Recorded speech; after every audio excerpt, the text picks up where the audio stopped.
Selamat sore Bapak Ibu dan saudara yang mendengarkan channel saya. Bersama dengan saya Pak Dipan dari Mesa. Mari kita masuk dalam topik dalam sore ini yang sudah saya janjikan di video sebelumnya. Apa makna perayaan Natal dalam segi sejarah dan juga teologisnya? Nah, di sini saya akan menguraikan cukup panjang dan akan saya bagi dalam dua part atau dua bagian, sehingga besok tanggal 24 akan saya upload bagian keduanya. Pada bagian pertama ini, saya akan melihat dalam sejarahnya lebih dahulu. Untuk istilah penyebutan kata Natal itu bermula dari bahasa Portugis yang artinya kelahiran. Di dalam jazirah Kristen Arab, Natal disebut dengan istilah Idul Al-Milad atau hari lahir. Kemudian diserap ke dalam bahasa Latin menjadi Dies Natalis atau hari lahir. Jika mengacu pada bahasa Inggris, Natal disebut Christus Maese yang pernah dituliskan tahun 1038, Christus Messe tahun 1131, lalu Christmas tahun 1900-an. Yang mengacu pada suatu peristiwa yaitu kelahiran Yesus Kristus. Bisa juga arti Christmas disingkat Xmas yang artinya sama. Hanya disingkat dengan X yang menandakan arti nama Kristus yaitu hero. Perjanjian Baru dalam Alkitab menulis X dengan kata Christos yang serupa bunyi dengan Mesias yang diurapi. Itu untuk penyebutan. Lalu perbedaan antara happy dan merry, ya. Makna the Mass of Christ dalam konteks Natal menjadi pandangan yang modern dan sudah sangat familiar di dunia saat ini. Namun kalau kita lihat dari unsur kata dan makna perayaan, mengapa disebut Merry Christmas and Happy New Year? Kata Merry itu mengacu pada perayaan sukacita yang dimana terjadi sangat singkat. Sedangkan kata happy mengacu pada perayaan sukacita yang terjadi sangat lama.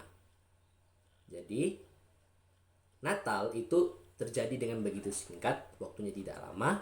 Sedangkan tahun yang baru itu terjadi dengan waktu yang sangat lama.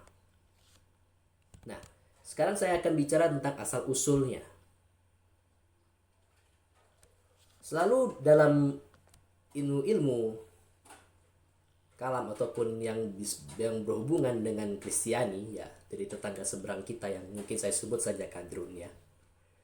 Apakah Natal itu adalah acara penyembahan dewa kafir atau Sol Invictus yang kemudian dibaptis dalam gereja itu menjadi momok yang sangat diteruskan setiap tahunnya, ya. Apakah mereka tahu akan sejarahnya? Sekarang saya uraikan. Pertama, dalam pandangan dari beberapa ahli, ya, perayaan Natal itu bermula dari tahun 200 Masehi di Alexandria atau Mesir. Para teolog Mesir menunjuk pada tanggal 20 Mei. Namun ada juga tanggal 19 sampai 20 April. Di tempat-tempat lain juga disebutkan 5 hingga 6 Januari. Bahkan ada juga bulan Desember. Tanggal 25 Desember bermula dari Sextus Julius Africanus tahun 221 dan baru diterima luas sekitar abad keempat. Yang kedua, ada perhitungan tahun menurut kalender Masehi atau Anno Domini yang disebut dengan tahun lahir Kristus untuk menandai pergantian tahun sebelumnya yaitu sebelum Kristus atau before Christ. Kedatangan Yesus Kristus diperkirakan sekitar tahun 7 sampai 5 sebelum Masehi. Dionysius Exiguus tahun 470 hingga 444 Masehi memperkenalkan tahun Tuhan atau Anno Domini ketika menyusun kalender Paskah. Alasannya adalah tidak setuju dengan kalender Diocletian, yaitu kaisar yang menganiaya jemaat Kristen di abad ketiga. Menurut Diocletian, tahun Tuhan dimulai 754 tahun dari fondasi Roma atau 1 tahun atau pada tahun 1 Masehi, 1 Anno Domini, yang baginya adalah tahun lahir Kristus. Namun menurut perhitungan sejarah dan berdasarkan sejarawan Josephus, perhitungan ini tidak benar. Nah, lalu kita masuk pada bagian yang ketiga. Didasari dalam kitab suci dan temuan sejarah monarki Israel. Raja Herodes Agung meninggal setelah berkuasa selama 34 tahun secara de facto. Dari meninggalnya Antigonus dan 37 tahun secara de facto sejak Roma mengeluarkan perintah bahwa ia adalah raja. Dari catatan Josephus Antiquities 1781. Antigonus meninggal pada saat Marcus Agrippa dan Lucius Calvinus Gallus menjadi konsulat, yaitu tahun 37 sebelum Masehi. Herodes Agung menjadi raja ketika Gaius Domitius Calvinus dan Gaius Asinius Pollio menjadi konsulat tahun 40 sebelum Masehi. Lalu cara hitungnya bagaimana? Dikurangi saja dari 40 dikurangi itu 37 sama dengan 3. Oleh karena itu didapati bahwa Herodes meninggal di antara 3 sampai 4 sebelum Masehi. Mengapa demikian? Ada 4 sebelum Masehi karena pada saat itu juga ada gerhana bulan yang berada dan catatan Josephus Antiquities 1764. Di sini kita lihat bahwa karena Herodes Agung meninggal sekitar 3 sampai 4 sebelum Masehi, Yesus dalam kurung mestinya lahir sebelum kematian Herodes Agung. Maka dari itu diyakini bahwa kelahiran Yesus sekitar tahun 7 sampai 6 sebelum Masehi. Bagian yang keempat ini yang sama sekali tidak diketahui dan tidak disetujui sama sekali, bahwa Yesus itu lahir pada titik balik musim dingin atau winter solstice pada hitungan kalender Julian 25 Desember. Peringatan yang diperingati sebagai Saturnalia ini merupakan tradisi sosial utama bagi bangsa Romawi. Kaisar Konstantin pertama menginginkan agar orang-orang Romawi dapat menganut agama Kristen tanpa meninggalkan tradisi mereka sendiri. Paus Julius I dalam bulan ke-9 atau bulan Kislev dalam kalender Yahudi menetapkan bahwa sekitar tanggal 25 Desember itu sama dengan kalender Gregorian. Dugaan ini selalu dipakai salah kaprah oleh para ahli sejarah. Alasan awal pastinya adalah gereja hendak membaptis kekaisaran Roma yang waktu itu masih menganggap bahwa Dewa Matahari akan menjadi pembebas dan terang bagi bangsa mereka. Lalu yang kelima, menurut Katolik Encyclopedia, Natal pertama kali disebut dalam Depositio Martyrum dalam Roman Chronograph 354. Edisi Valentini Zucchetti, Vatican City atau Kota Vatikan 1942 bagian 2 ayat 17. Oleh karena Depositio Martyrum ditulis sekitar tahun 336 Masehi, maka dapat disimpulkan bahwa perayaan Natal dimulai sekitar 8 hingga 6 sebelum Masehi. Santo Yohanes Chrysostomus berasumsi bahwa Natal memang jatuh pada tanggal 25 Desember dengan perhitungan kelahiran Yohanes Pembaptis. Oleh karena Imam Zakaria yang berasal dari golongan Abia, bapaknya Yohanes Pembaptis itu bersilih atau melakukan ukupan jatuh pada tanggal 24 September dan Yohanes lahir pada tanggal 24 Juni dan Kristus lahir 6 bulan demikian, maka ditariklah kesimpulan bahwa Yesus lahir tanggal 24-25 Desember. Lalu yang keenam, Paus Benedictus XVI dalam bukunya yang berjudul Jesus of Nazareth, The Infancy Narrative mengatakan bahwa ada miskalkulisasi titik tolak perhitungan kalender yang diambil sebagai tahun kelahiran Yesus yang dilakukan Dionysius Exiguus tahun 550 sebelum Masehi. Secara historis, kelahirannya terjadi beberapa tahun sebelumnya, yaitu sekitar tahun 7 hingga 6 sebelum Masehi, ya. Saat masa sebelum matinya Raja Herodes. Jadi yang dibahas di sini itu bukan tahun lahir Yesus tetapi dan juga bukan tanggalnya. Alasan Paus memberikan pendapat, 1. Sensus yang diberikan Quirinius dilaksanakan secara bertahap sejak ia naik dalam pemerintahan Kaisar di Syria. Paus ini mengacu pada pendapat Alois Stoger yang mengatakan bahwa sensus itu dilakukan bertahap dan memerlukan proses yang panjang selama beberapa tahun. Sensus pertama adalah pendaftaran semua tanah yang sesuai dengan kepemilikan. Yang kedua adalah pembayaran yang sesuai dengan pendaftaran, yang terjadi sekitar tahun 6 sesudah Masehi berdasarkan catatan Flavius Josephus.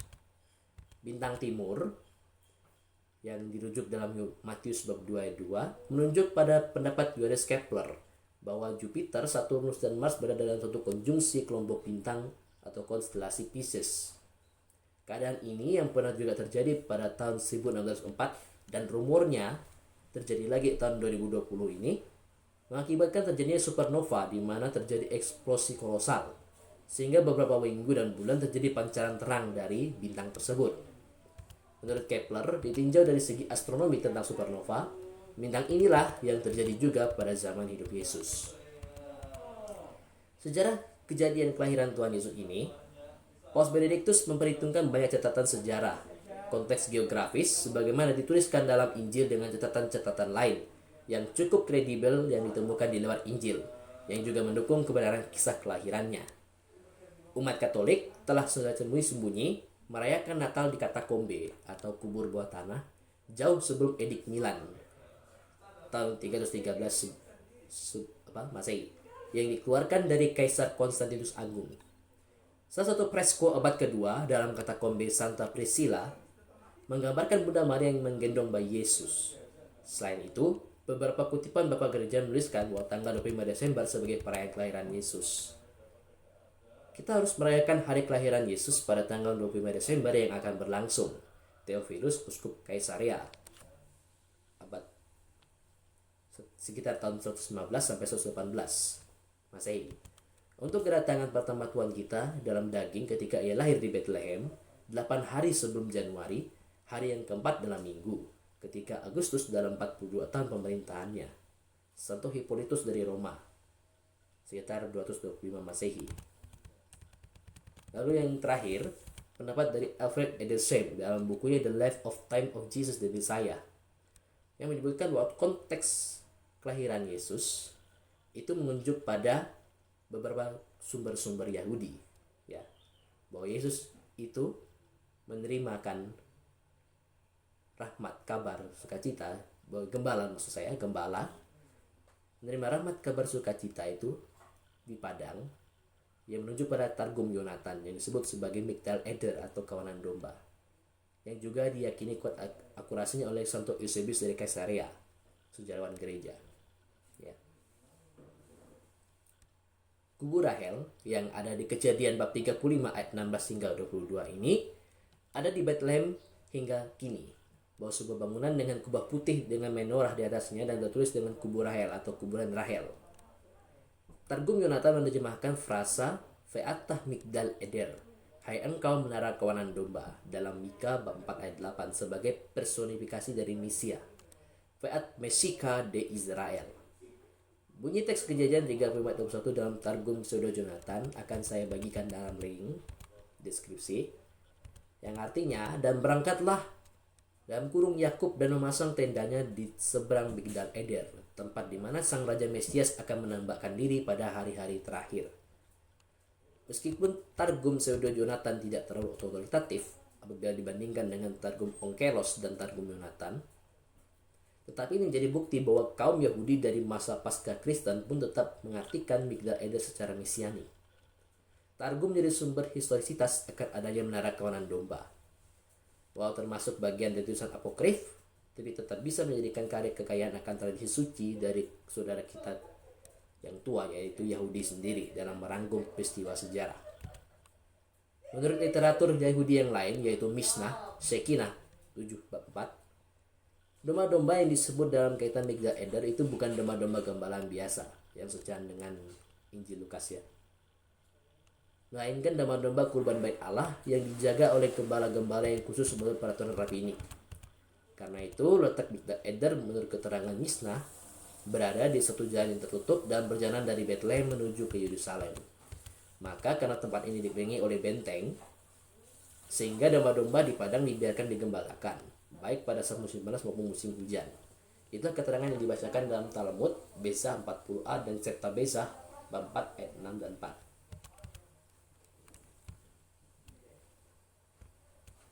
Lalu ada peninggalan catatan arkeologi yang pernah dilakukan oleh Scandebel pada tahun 1925. Batu Zipar ini tertuliskan dalam bahasa Babel atau bahasa Akadia yang berbunyi Mulu Baba Akaiwanu Inajipati. Jupiter dan Saturnus berada dalam konstelasi Pisces. Yang ini menandakan juga bahwa ada gangguan alam ketika Yesus lahir itu.